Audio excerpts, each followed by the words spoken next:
need a soapbox or something to actually get the podium up to me. So I hope everybody's having a great night. This is fantastic to see. It's always great seeing a large group of people get together to celebrate tennis, to drive the cause of tennis, and it was especially nice that they were able to present me with a few moments with the hair decorator. This little change has definitely had an effect. So I'd like to thank them. But I'd also like to thank the HTA for bringing me here. Wilson's Sporting Goods. It's been a long time sponsor, and they're responsible for me being here. I spent the afternoon with some of the esteemed models from earlier, and granted they were not adorned quite as nicely as they were tonight, but they did a tremendous job on the court. You know, they had a stranger come and bark orders at them for 45 minutes, and had 20 to 25 kids out on the court, really committed and focused on getting better. And that's what tennis is all about. Now, I don't know what their home lives are like, but I'll tell you right now, generally around the country, the kids have it really rough. I mean, look at what they're dealing with. They've got either two working parents, unemployed parents, single parents. They have so much less time with those responsible for them than we did as children. Therefore, there's less discipline, and we all know that there's more options and opportunities to go wayward.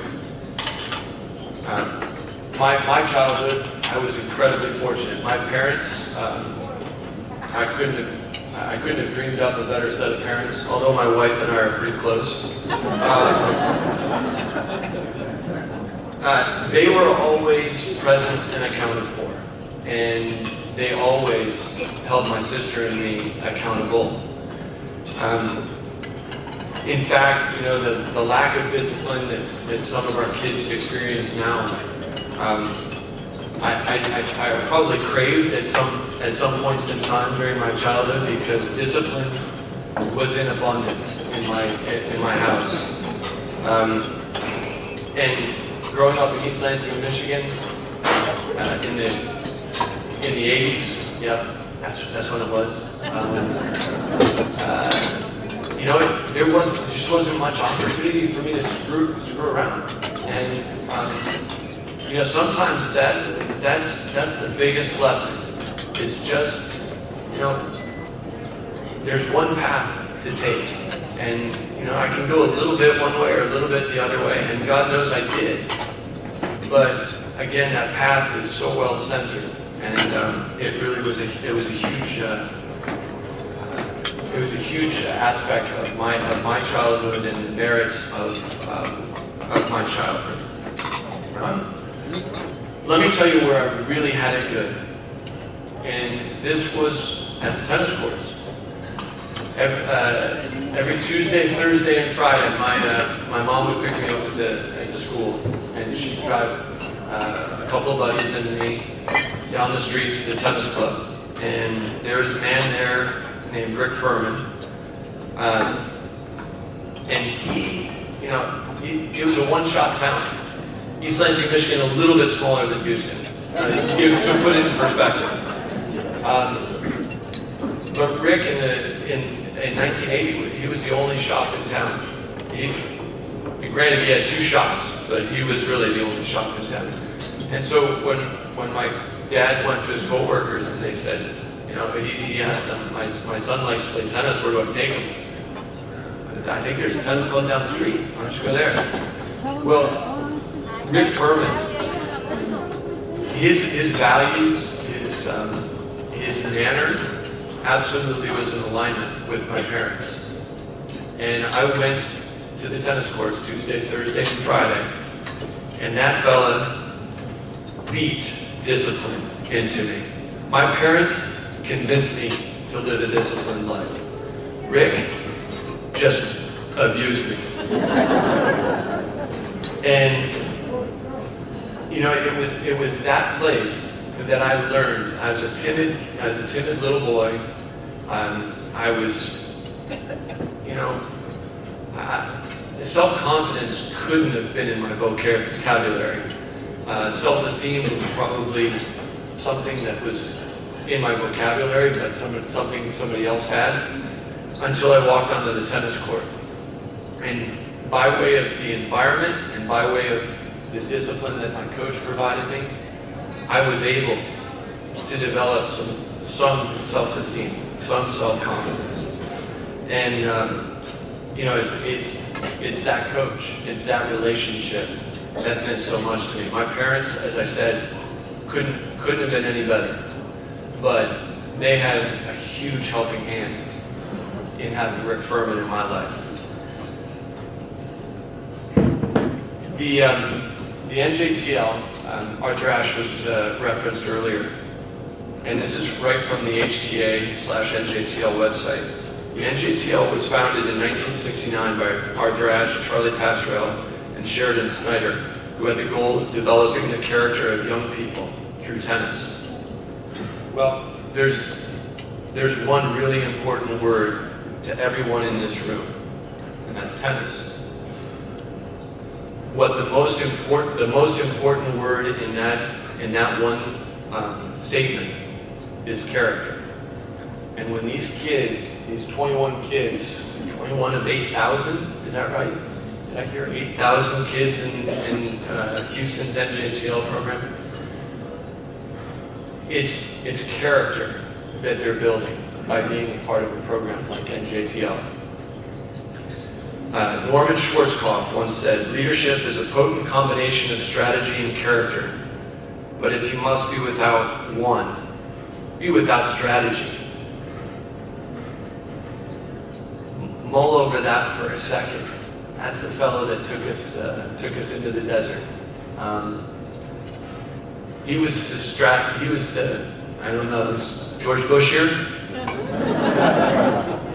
He was the strategery king, right? Actually, I wasn't planning on referencing George Bush. I just couldn't remember how to say what I wanted to say. I've got an excuse. I dropped out of college. George finished. But really, Schwarzkopf sums it up really well.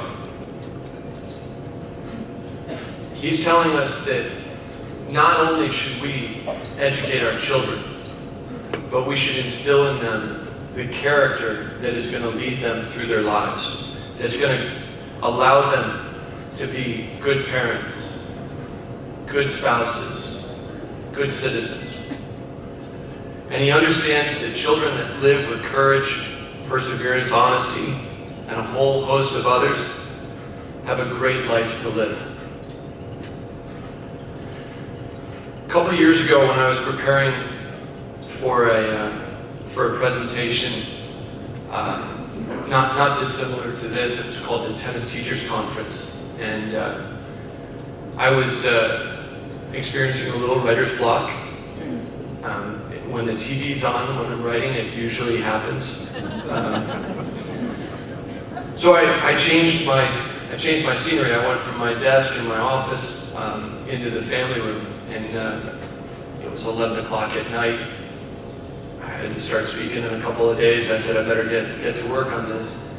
And I was laying there on the couch with my laptop on my lap, and I looked up, stared out in the Never Land. It was pitch black outside.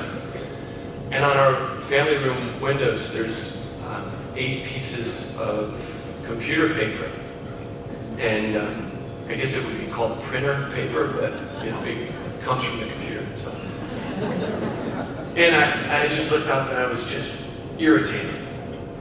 I said, you know, 1, we got tape up on the windows.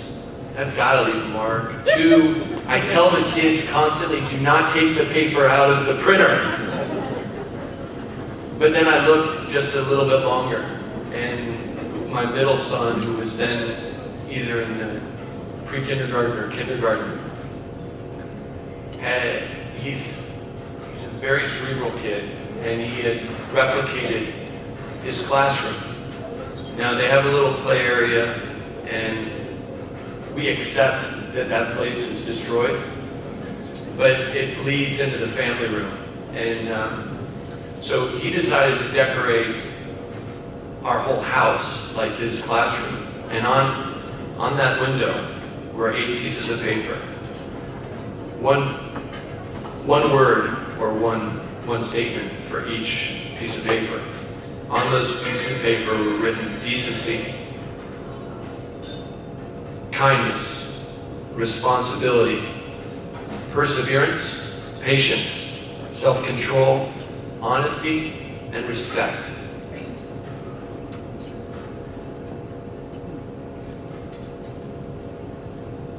Wasn't so irritated anymore. I wasn't irritated at my kid, and I wasn't at all irritated at the school that they go to. It was hugely important for me to see that their school was more than just ABCs and 1, 2, 3s. Their character education was a priority for them, is a priority for them. And when we get into community tennis programs like NJTL here in Houston, it's the character of the child that's being developed. Yes, they're learning how to hit forehands and backhands. Yes, they're learning how to keep score. But it's the character of the child that's being developed. And there is no match for that. By being in these programs, by being in the environment that these children are, and by being surrounded by the type of adults that are affecting their lives day in and day out, in my opinion, kids who don't have parents like I did, kids who won't have the tennis education that I did, stand to be incredibly successful because you all are giving them a chance by being a part of their lives and having something very constructive be a constant in their lives. My life in tennis has taught me many of these virtues that my son has learned in his classroom. I'd like to speak just quickly about a couple of them, maybe 3. One of them is courage. When in 1996, for those of you who are old enough to remember, I made it to the semifinals of Wimbledon, and I played another Michigander. I'd like to recognize Mike Russell here. Good old buddy from Michigan. But when Mike was about 5, I was playing Mal Washington in the semifinals of Wimbledon. You were older than 5. Yeah. And Mal and I grew up in Michigan together. He didn't know who I was because he was so much better than me growing up. And then I went on my recruiting trip to University of Michigan, and he was the one that tried to corrupt me and persuade me to go to University of Michigan, but I chose much more wisely and went to Northwestern. Any cats in the house? No? Too far south. It's only 7,500 in the whole school, so I understand. And then Mal moved to Jacksonville, Florida. And about 2 years later, I did the same. So I've been chasing Mal all my life. Now, let it be known, I had never lost to Mal before that day. I've never lost to Mal since that day. Well, I've never played Mal since that day. But here we are standing in, I don't know, all I can think of is my church, and I feel like it's a narthex right before entering on the center court of Wimbledon. And you look up on the wall, and you got Kipling's poem, If I can meet triumph and disaster and treat those two imposters the same. Okay, Okay, I wasn't nervous until I read that. And then just before the doors opened to walk out on the center court, I whispered to Mal, I said, hey Mal, just like home, right? And he goes, We walked out on the court and we played 5 sets, and I won the first set, should have won the second set. I won the third set, should have won the fourth set. And then I was up 5-1. Well, the next day we got rained out or darked out. And then the next day I was up 5-1 in the fifth set. It's a pretty nice lead. It's a really good opportunity to make it to the finals of Wimbledon. And little did I know, it was a really good opportunity for Mal to make it to the finals of Wimbledon. It was single-handedly the most horrific moment of my life. Wow, not really, but my tennis life. I absolutely froze. I missed one shot at 5-1. It just didn't feel really good. And at 5-2, when I went over to drink my water, when we still drank out of cups, I asked the ball king, can you just fill it halfway? I'm afraid I'm going to get wet. So, I ended up, in colloquial terms, choking my head off. And Mal stayed with me. Mal was the epitome of patience throughout his life, throughout his career, and it paid off for him that day. And I walked off the court, and it's one of those days where you sort of wish you had a day job, and only you knew that you had a really bad day. You walk off, you know that 15,000 people there just watched, figure, breakfast at Wimbledon, that's probably another 3 million back home. I probably didn't know any of them. But then, just as about ready to get dressed, coming out of the shower, you got somebody from the tournament coming and saying, Todd, the BBC wants to talk to you, you have to do your press conference, blah, blah, blah. I think, oh, great, press. That's what I want to do. Let's go talk about this. And so I learned 2 really valuable lessons that day, and that was the lesson of courage to go ahead and do what's painful. It was cleansing for me, and I also found the merits in humor. I went in and put on a brave face and made some jokes, was also very honest. Which is another one of those virtues that is on my family room wall or window still. And I got past that moment really quickly. Now I told the press when they asked me, how long is it going to take for you to get over this one? I said, well, I know where Mal lives. As soon as I get home and empty a carton of eggs on his house, I'll be just fine. It wasn't quite that quick. I think the eggs had washed off from the rain before I started to get over it, but I got over it. And it was that moment that began.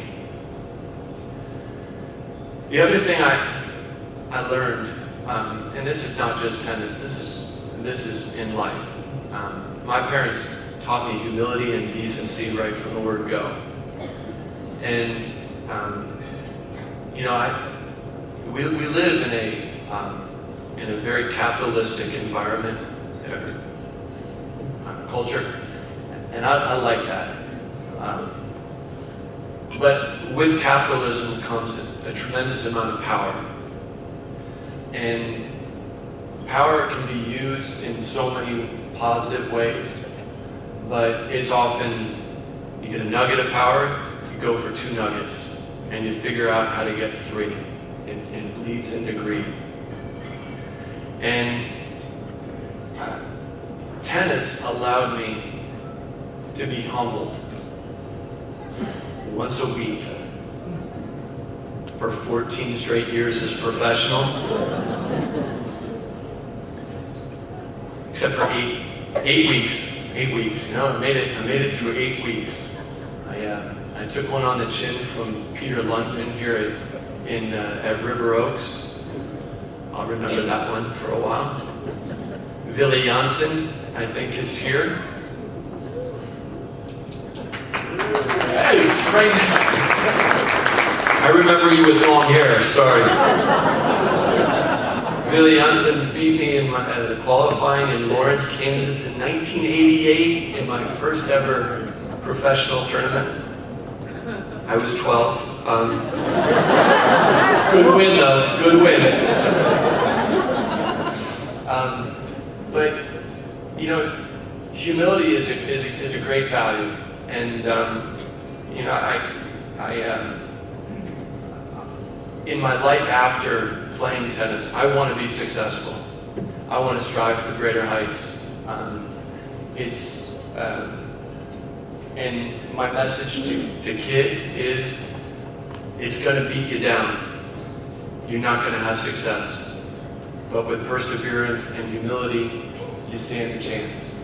So, in the midst of my second career, in the early midst of my second career, I'm getting beaten down quite a bit on a daily basis. Have you ever met the parent of a tennis player? Sorry, gotta say it. I mean, I know some of you might be, but I know that the self-confidence that I built through my life in tennis, and the conviction and self-belief, these things marry up really well, as long as there's a dose of humility to go along with it. I hope, and I'm pretty certain, that the NJTL kids that you're supporting are getting a good dose of that, a good dose of all of this. And I applaud all of you for the support that you give the HTA and NJTL. You're doing a tremendous service for the kids, and by default, you're doing a great thing for the city of Houston, because those kids, they're going to stay here. They're going to be up at this podium one day speaking to you about the benefits that they experienced by going through this NJTL program. I'd like to thank all of you for lending me your ear for tonight, having me here, Wilson, HTA. It's been a great day for me. I'm looking forward to going home tomorrow morning and watching Davis Cup in Jacksonville. But just go to bed tonight knowing that you're doing a great thing, and wake up tomorrow and mail in another check, maybe. All right? Have a good night.